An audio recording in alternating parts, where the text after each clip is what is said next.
नमस्कार विद्यार्थियों, संस्कृत समृद्धि classes YouTube channel पर आपका हार्दिक स्वागत है। कैसे हैं आप लोग? आप लोगों की इस प्यार के लिए बहुत बहुत धन्यवाद कि जैसे ही आपको बताई दिया गया है कि इस यूट्यूब चैनल का उद्देश्य क्या है।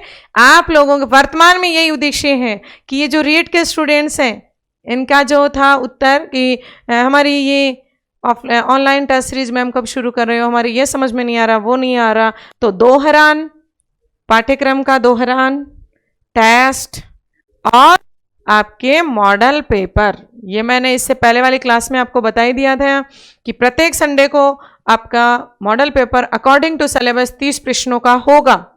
ये टाइम टेबल मैंने बता ही दिया था, एक बार फिर देख लीजिए। 31 जनवरी को पहला पेपर, फिर आपका आता है 7 फरवरी,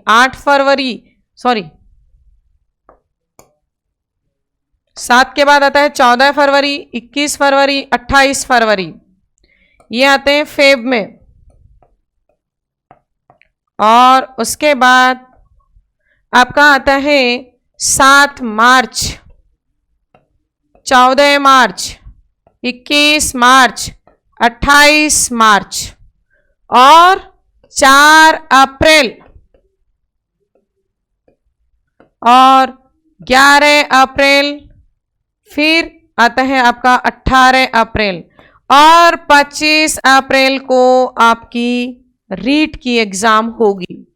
तब तक आप देखिए आपके सामने 1, 2, 3, 4, 5, 6, 7, 8, 9, 10, 11 और 12 पेपर आपके हो जाएंगे। और 13वां पेपर जब आप दोगे 25 अप्रैल को, तब तक आप पूरी तरह तैयार हो जाओगे, क्योंकि ये जो पेपर होंगे इनमें आपके सामने क्या आएंगे, जैसे गद्यांश, तो गद्यांश पर आधारित प्रश्न होंगे। एक गद्यांश आएगा और उस पर आधारित उसमें से संधि, समास, प्रत्यय, उपसर्ग हुए, जो भी उसमें से प्रश्न पूछा जाता है आपके रीट के पेपर में, उस प्रकार से आपके प्रश्न होंगे। फिर एक होगा पद्यांश। इसके बाद जैसे वर्ण विचार का टॉपिक आता है, सामान्य भाषा की जानकारी का प्रश्न आता है, पाणिनि का अध्ययन है, पतंजलि के संबंधित जानकारियों से प्रश्न आ जाता है, उच्चारण स्थान का प्रश्न आता है, प्रयत्न स्थान का प्रश्न आता है, यानी संपूर्ण जो सामान्य भाषा का परिचय के रूप में आपका जो प्रश्न आता है, वह प्रश्न आपके 2 या 3 जो जिस तरीके से पेपर में पूछे जाते हैं, 4, 5 जो भी आवश्यकता अनुसार उस पेपर में सम्मिलित है। इसके बाद आप देखते हो शिक्षण विधियां, जो अपने आप में एक पूरा पार्ट है, तो शिक्षण विधियों के प्रश्न होंगे। तो टोटल संख्या कितनी होगी? 30। ये 30 प्रश्न आप एक निश्चित समय में आप अपना टाइम बनाओगे, मुझे इतने समय में करना है, ये पेपर आपके सामने उपस्थित होगा। पेपर आप कब दोगे, पेपर आपको कहां पर मिलेगा? तो ये 30 प्रश्नों का पेपर आप इसे YouTube चैनल के माध्यम से मेरे साथ दोगे और मैं आपको इनका व्याख्यात्मक उत्तर संपूर्ण विवेचन के साथ इनका उत्तर दूंगी। तो समझ रहे हैं आप? यानी विद्यार्थी तैयारी करने के बाद जो अंतिम उसका उद्देश्य होता है कि मैं पेपर दूं कैसे, तो उसके लिए जैसे हम कहते हैं कि आप ये जो टेस्ट पेपर हैं ये आपको इस तारीख को होंगे, और इसके बाद पेपर में क्या क्या होगा तो वो आपको मैंने बता ही दिया। गद्यांश होगा, पद्यांश होगा, सामान्य परिचय के प्रश्न होंगे और शिक्षण विधियां होंगी। पढ़ेंगे कहां से, उसके लिए मैंने आपको बता ही रखा है क्या कि संस्कृत समृद्धि नाम की पुस्तक जो आपको 13 जनवरी से संपूर्ण राजस्थान में उपलब्ध हो जाएगी। अगर किसी विद्यार्थी को यह पुस्तक मिलने में असुविधा हो रही है कि उसको नहीं मिल रही है यह पुस्तक, तो वो क्या करेगा, इस नंबर पे मुझे बताएगा 8829030661, इस नंबर पर कांटेक्ट करेगा और यहां से पुस्तक प्राप्त करेगा। जो आपके नजदीकी जगह है वहां का आपको वो बता दिया जाएगा कि इस जगह से आप ये पुस्तक खरीद सकते हो। पुस्तक का नाम ध्यान रखोगे, संस्कृत समृद्धि। मैंने बताई थी पुस्तक की विशेषता इससे पहले वाली वीडियो में। अब देखिए, आपकी ये तो बात हो गई टेस्ट की। इसके अलावा इस यूट्यूब चैनल में अपन कब क्या पढ़ेंगे तो वो देखिए। इसके अलावा हम क्या पढ़ेंगे, देखिए मैंने बताया जैसे वर्ण विचार आपका एक टॉपिक। नंबर 2 हम पढ़ेंगे संधि। तीसरा होगा समास। चौथा होगा प्रत्यय। पांचवा होगा उपसर्ग। छठा होगा अव्यय। सातवां होगा कारक। आठवां होगा वाच्य परिवर्तन। 8वें टॉपिक का नाम क्या होगा, वाच्य परिवर्तन। 9वां टॉपिक होगा आपका अशुद्धि संशोधन। 10वां होगा लिंग परिचय। 11वां होगा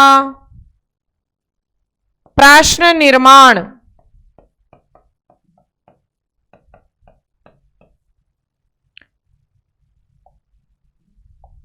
और 12वां होगा अनुवाद। 13वां लकार का परिचय। तो अनुवाद से पहले ये होंगे, सॉरी, अनुवाद जब हम सीखेंगे उससे पहले हम ये पढ़ेंगे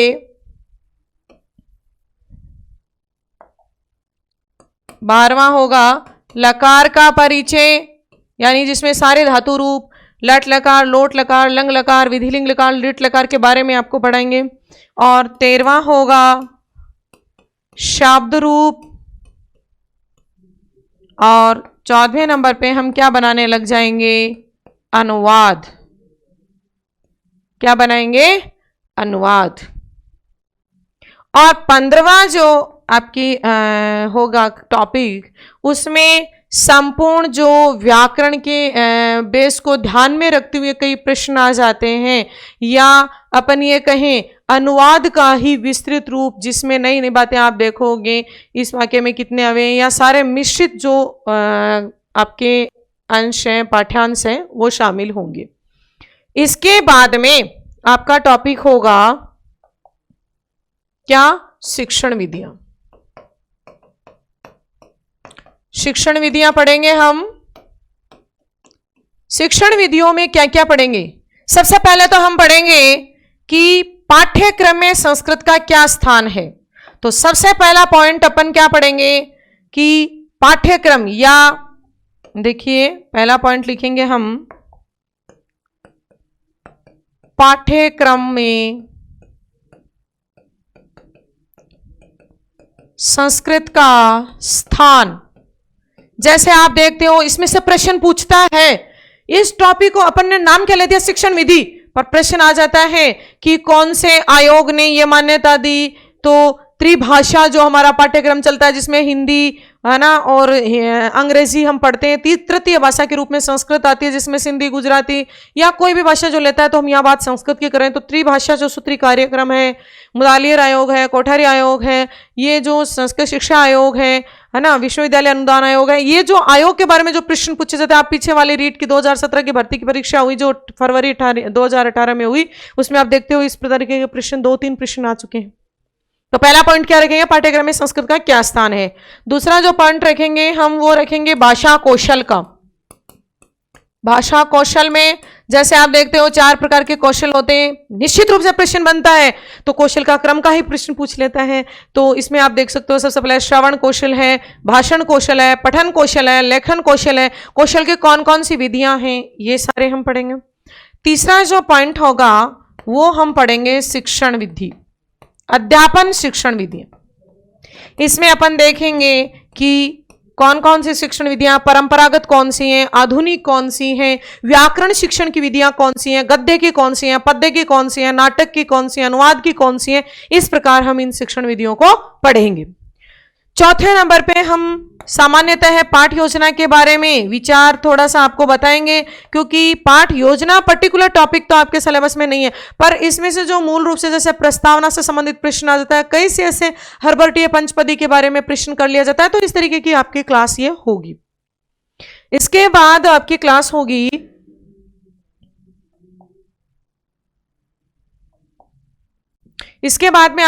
होगी पाठ योजना के बाद में NCF 2005 के बारे में जानकारी होगी।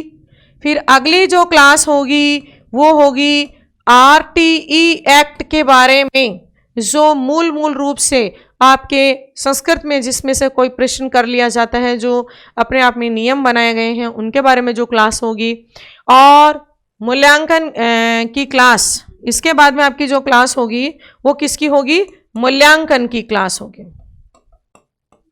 अब मूल्यांकन में आप देखोगे उपचारात्मक मूल्यांकन भी है, निदानात्मक उपचारात्मक शिक्षण भी है। तो इस प्रकार से इसमें मूल्यांकन क्या है, मूल्यांकन की कौन कौन सी विशेषताएं, मूल्यांकन के कौन कौन से प्रकार होते हैं, किस किस प्रकार का मूल्यांकन किया जाता है।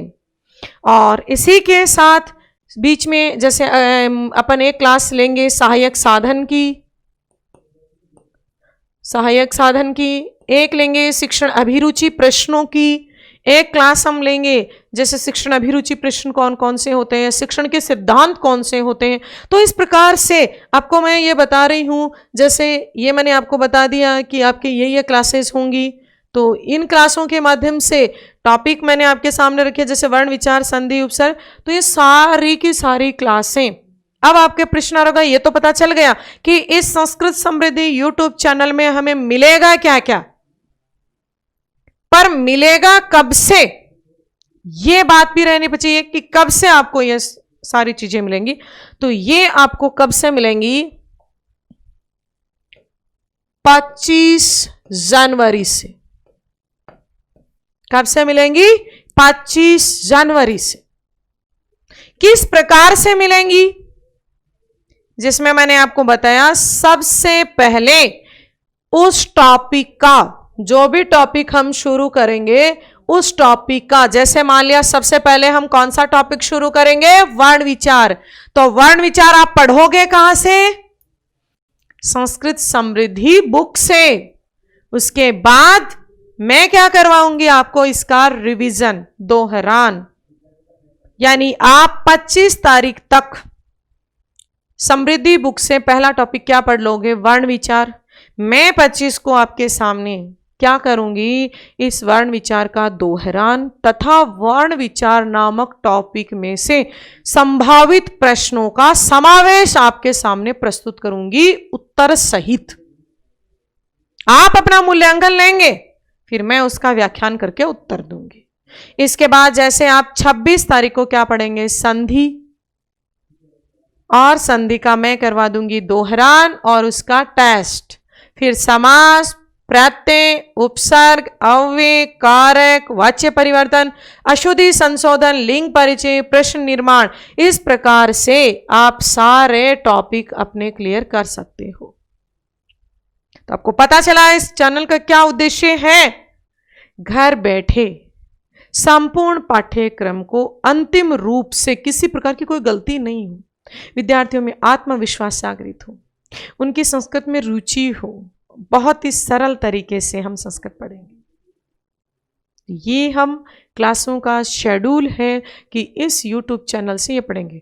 तो आप लोगों ने अभी तक इस चैनल को यदि सब्सक्राइब नहीं किया है तो जल्दी से जल्दी अभी इसको सब्सक्राइब कीजिए, कि आने वाली संपूर्ण जानकारियों का जो आपको है वो मिल जाए, नोटिफिकेशन आ जाए कि हाँ अब ये है, अब ये है। मेरा इस चैनल में किसी प्रकार का कोई व्यवसायीकरण उद्देश्य नहीं है, सिर्फ मेरे विद्यार्थियों की मांग के आधार पर मैंने ये शुरू किया। आप देख रहे हो इतना लंबा कोरोना काल निकल गया, मैंने खुद का कोई YouTube चैनल नहीं शुरू किया, पर अब आप लोगों ने मुझे मजबूर कर दिया कि हमारा क्या होगा, हम कैसे पढ़े।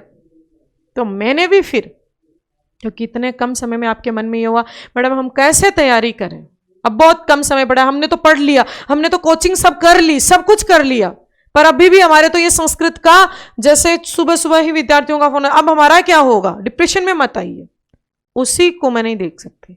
उसको दूर करने के लिए मैंने ये शुरू किया है कि मैं जब तक मैं हूं तब तक संस्कृत में डिप्रेशन की आपको आवश्यकता कहाँ है।